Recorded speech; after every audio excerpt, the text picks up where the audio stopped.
你们有没有发现啊？今年国庆啊特别安静，就是结婚的特别少。你早上起来，你都听不到那噼里啪啦的鞭炮声了。好多婚庆公司啊，这个国庆直接躺平了，没活干呢。国家各种政策频出，效果甚微，离婚率逐年攀高，结婚率越来越低。越来越多的人呢不想结婚了，其中不想结婚的男人比女人多了将近3倍。咱们今天就讲讲这底层逻辑是什么。很多人不相信啊，觉得是女人不想结婚，错。女人不想结婚的是被动的，她是因为找不到她想结婚的男人才迟迟不结婚，而男人不想结婚那才是主动的。就拿来找我找对象这些人来说啊，有一个女孩子啊，条件很一般，农村出来的大城市务工啊，干工厂流水作业的，她能婚配的其实应该也是农村出来在工厂上班的小伙，但是她不想留在大城市里生活呀，就要找大城市里嘛定居的男人，于是要求男方必须在城市里有车有房，没有贷款，还得有存款。能够有车有房没有贷款，要么家庭条件好，要么自身条件也不差，怎么能看上在城里务工的你呢？这就导致原本跟他情况差不多的男人被他嫌弃没钱穷啊，而条件不错的男人嫌弃他条件差，他也高攀不上。慢慢越来越多的条件差的底层男人就回老家农村里面去找能看得上他的女人，谁知呀底层男太多，村里的女人变得又太少，于是呢就开始比谁家有钱谁家出彩礼多呀，来获得雄性竞争的机会。那竞争不过的时候，干脆躺平吃土，自己赚钱养爹妈。总之啊，底层男人不结婚，主要就是因为穷没钱。我这还有一个条件很好的女孩子啊，一直都找不到对象。她属于相亲市场上的中产女，条件很好，但是心气儿极高。父母都是事业单位退休的，本人94年啊，30岁，体制单位公务员。职业的光环让她自认为自己很抢手。之前介绍很多条件不错的中产男跟她见过面啊，两人明明条件都差不多，但是她不是觉得男方家里条件差，就是觉得这房子有贷款，要么就是没感觉没眼缘，身高不满意啊，导致这部分中产阶层的这个男性啊，明明自身条件不错的情况之下，相亲是屡屡碰壁，越来越不愿意跟这种相亲女打交道，觉得他们要求高，事儿还多，谈恋爱都不可能，更别提要结婚了。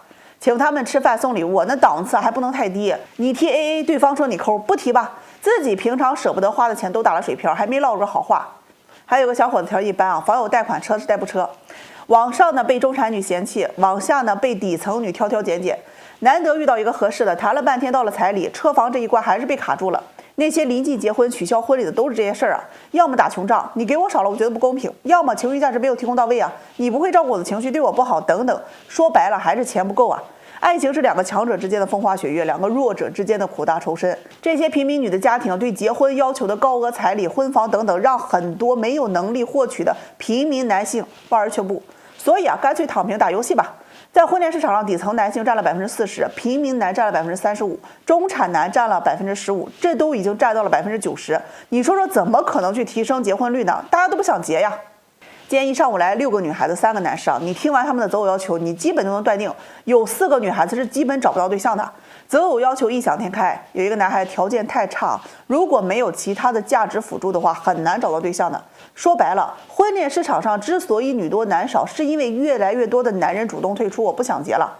那剩下很多被动的女人继续坚持啊。要想破局，女人你要降低自己对婚恋和对对方的期待。你之所以一直找不着对象，是因为你的期待值太高啊，脱离实际。而男人找不着，大部分因为信息差，扩大自己的社交圈子，广撒网，重点捕捞，在有限的时间里面去判断对方合不合适做伴侣。你就记住一点，相亲是让你去筛选的，不是让你去谈恋爱的。舔狗是永远没有春天的。宝，散会。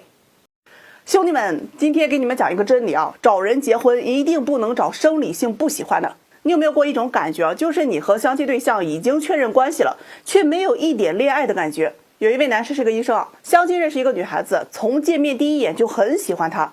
他相亲了很多，只有这个姑娘他中意啊，因为喜欢呢，他就主动去追这个姑娘，一到周末就约人家吃饭。人姑娘呢也很积极啊，认识了1个多月，他就表白了，女方非常爽快就同意了，2个人就开始了谈恋爱。正常你确认恋爱关系啊是非常开心一件事情，对吧？结果男生又觉得这谈恋爱谈得好累啊，给女孩子发信息呢，他也回复，就是感觉不冷不热，也不去主动去关心她。约女方出来呢，他也出来，但就是感觉2个人好像怎么都亲近不了，有距离感。随着相处的时间越长啊，他就发现这个女方呢是越来越冷淡，发消息是越来越少，甚至也不愿意跟他见面。上周末呢，他去约这姑娘出来吃饭啊，饭后去抱了女方啊，人姑娘呀直接给推开了。亲吻的时候呢，这女方就不让，2个人还不熟悉啊，不喜欢关系这么亲密。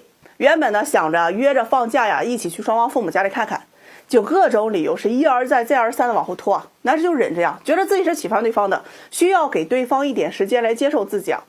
女方的手呢也就牵了几次，不让抱也不让亲的，你就是怎么也靠近不了啊。上个周啊，女方发信息啊，说自己很累，这段感情不是她想要的，你是个好人啊，我就提出了分手。哎呀，男士听了很伤心啊，那去挽留人女方呀，直接被拒绝了，干脆人女方就不见了。他就问我这问题出在哪里，是自己做的不够好吗？我告诉你啊，为什么会这个样子，是因为刚开始见面的时候，他对你各方面条件都比较满意，起码在他能够接触的异性范围里面，你是综合条件里最好的，但是没太有感觉。也就是说一句话叫做他看上了你条件，没看上你这个人。初期他是有动力愿意和你接触的，因为你条件好嘛，你表白他也同意了，想要跟你结婚啊。但人的欲望是越来越强的，他会慢慢的不满足于和你在一起这个现状，觉得自己其实是不喜欢你的，越来越不甘心啊，开始抵触和你的亲密行为。他其实也很拧巴，就是你条件很好，但就是没有这喜欢的感觉，他自己也不知道要不要进行。所以你问他是不喜欢吗？他是喜欢的，但仅限于条件，生理上是抵触你的。这种局啊，我给你们讲是死局，没解。最后结果不管你拖多久都是分手，哪怕你结婚，后路也可能只有离婚这条道。兄弟们啊，相亲什么样的感情能走到结婚啊？就是你第一次见面你就喜欢上这个人的，喜欢的角度有很多，有的是性格，有的是颜值，生理性喜欢往往都是第一印象。他如果对你一开始就不喜欢，以后也不会喜欢。你看有的男士啊，平常也不太爱打扮自己啊，这脸呢也不好好的洗一下，坐到对面都能清楚的看到你脸上的痘痘，还有那脸上的黑头啊，油光满面的，谁会一上来就喜欢你呢？我给你们推荐这款西梦园男士洁面乳，它能做到有效清洁的同时，还能减少痘痘黑头的滋生。它里面是携手了清华珠三角研究院专为咱男性肤质调配的6:3:1的氨基酸体系，能把脸上攒了好几天的这个油脂和脏东西都给洗出来，洗完还不会发干紧绷，使用感特别的好用。当然呀，这冬天除了脸部护理啊，身体上香香的才能将好感度给拉满。你看他们家这套洗护套装呀，产品品质没得说。这款洗发水是专为咱头屑多、头油头痒、有头皮困扰的男士研发的，用它洗完2天了，这头发还显得特别的干净蓬松，整个人看起来清爽不少。这里面的新一代男士去屑专利能直接从源头抑制马拉色菌，解决头屑反复的问题，4重功效，它一瓶搞定。搭配专为男士调制的极光黑云杉香沐浴露啊，洗完呀自带高级的那种若隐若现的木质香味啊，这成熟男人的魅力不就这么散发出来了吗？现在置顶领大额的优惠券呀，到手更加优惠。想要提高自身魅力啊，有需要的兄弟们啊，千万不要错过了。男女这点事情其实很简单的，生理性喜欢会让你觉得很舒服，两个人见面约会啊，你就很想跟对方亲一亲、搂一搂、抱一抱啊，这种喜欢是非常纯粹、非常的本能。如果你跟对方在一起的时候，一接近对方你连点渴望都没有，那就证明你根本就不喜欢他。如果连基本的冲动都没有，只是因为对方条件比较好，或者是因为你这个年龄啊到了该需要结婚的时候了，你就跟对方在一起，时间久了你就会发现自己会后悔，你会产生那种生理上的厌恶感。所以啊，将就的感情是不会长久的，本能上的冲动是你内心一种喜欢的表现。如果连冲动都没有，那就真的不要勉强自己，早晚有天你会后悔。找人结婚啊，一定要记住，生理上不喜欢的谈不得。宝，散会。阿丽娘啊，真的我太难了，以后35岁以上的姑娘啊，别来找我。本人这庙小，装不了那么多的大佛，也原谅我啊，能力有限，没办法帮你们实现你们的愿望。你们再来上香，我真的给你们扔出去。有个女孩子34岁，个子在160左右啊，偏瘦，本科文凭，是一名高中语文老师。我是给她香了整整5年了哦，5年，至今还都是单身，也谈了不少男朋友，但是没有一个满意的。不是嫌男方文凭低，就是嫌人家这个家庭条件不好，要么嫌长得不帅，总之是挑肥拣瘦的。他自己焦虑的不行了，怕找不到好的，又怕生不出孩子，反正啊，生活圈里面已经没人给他介绍了，都知道他很挑。他工作好就不甘心找工作不好的，他未婚啊就不甘心找离异的。反正啊，我们这边啊婚恋圈都知道他，各类男士都让他香了个遍啊。他就要求本科以上文凭，研究生最好，体制内公务员，男方要求年薪15万以上，颜值高。哎呀，三观一致有眼缘，最主要还得让他心动啊！你不得逼死我吗？哎呀，我得往 ICU 走啊！我听完啊，你说急不急死个人？我给你真要能找到，那不亚于我去买彩票中500万啊，那不太难了吗？我拒绝了很多次啊，耐不住他就是软磨硬泡。我让他从这些条件里面筛选1-2个条件啊，他就不同意，说哪一个都不想放弃，我就很生气啊。你不放弃，你这辈子你就嫁不出去了。哎呀，他说不信，哎，因为自己条件好嘛，他说一定能找到令他心动的公务员。哎呀，我这一听，那怎么才能算心动啊？他说帅，情商高。还没说完啊，真的，我拉着王八我就得跑啊，没治了。人家帅的公务员，那想嫁的女孩子那得从北京东直门的排到西直门去了，还能轮得着你吗？他愣是给我来了句啊，我圆脸显年轻，化妆了我也不差呀。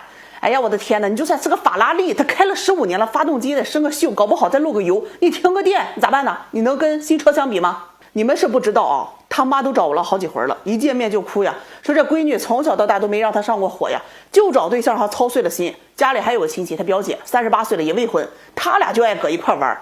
哎呀，找对象那是要找那一见钟情的，气的啊，他那个亲戚啊也头疼，整天整宿的睡不着觉啊。如果再过几年，你即便结婚了，那恐怕他连孩子都生不了了呀。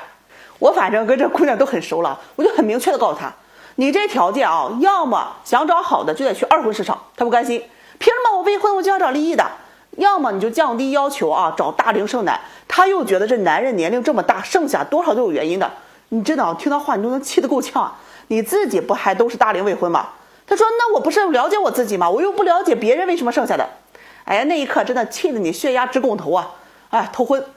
我又躺在椅子上躺了一会儿啊，我就劝他，哎呀，你快别挑了，再挑停水停电你都更没得挑了。他嘴上嘟嘟囔囔说我自己不是挑呀，那这一辈子我不能找个我不喜欢的。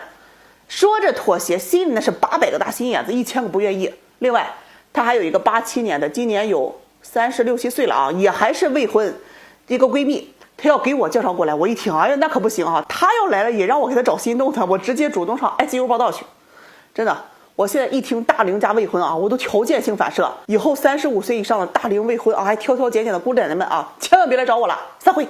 不能问呢，话非说的不好听，但事儿做的不能不漂